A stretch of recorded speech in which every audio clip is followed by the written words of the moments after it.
আজকে চলে আসলাম আমরা রাহুলঘাটে। রাহুলঘাটের যে প্রাকৃতিক সৌন্দর্য আছে সেটাই আপনাদের মাঝে ফুটিয়ে তুলব।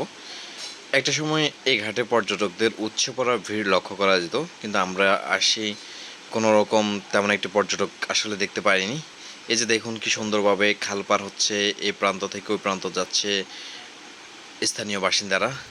যখনই বাটা থাকে তখনই এভাবে নৌকাগুলো খালে আটকা পড়ে। জোয়ার আসলে সেই নৌকাগুলাই করে মালামাল নিয়ে চরের যে মানুষগুলো আছে সোহেল বাজার, সে সোহেল বাজারের জন্য ওখানে অনেক মানুষ বসবাস করে। এখানে দোকানপাট আছে, সে দোকানপাটের জন্য এখান থেকে নিত্য প্রয়োজনীয় জিনিস নিয়ে যাওয়া হয়। তা আমরা আসলে আস্তে আস্তে একদমই সন্ধ্যা হয়ে গেছে, যার কারণে আজকে ভালোভাবে ঘোরাফেরা করে আপনাদেরকে প্রাকৃতিক সৌন্দর্য দৃশ্যগুলো দেখাতে পারিনি। তারপরও আমরা সন্ধ্যার পরবর্তীতে সোহেল বাজারের উদ্দেশ্যে রওনা দিয়েছি নৌকায় করে। আমরা যখন সোহেল বাজার গিয়েছি এই সুন্দর দৃশ্যটা তেমন একটু উপভোগ করতে পারিনি, কারণ আমরা যেতে যেতে অন্ধকার হয়ে গেছে।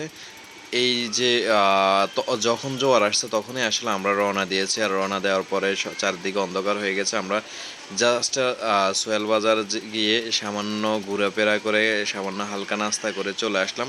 আসার পথে অবশ্যই আমরা নৌকা হারিয়ে ফেলেছি, যার কারণে আমরা দীর্ঘ পথ হেঁটে একদমই ঘাটের কাছে আসি। তারপরে মাঝিকে কল দেওয়ার পরে তাই এই মাঝি আমাদেরকে এই প্রান্ত থেকে ওই প্রান্তে পৌঁছায় দিয়েছে। তা আপনারা যদি রাহুলঘাট আসতে চান, আসলে বিকাল 3:30টার পরে আসবেন, প্রাকৃতিক সৌন্দর্যগুলো উপভোগ করতে পারবেন। ধন্যবাদ।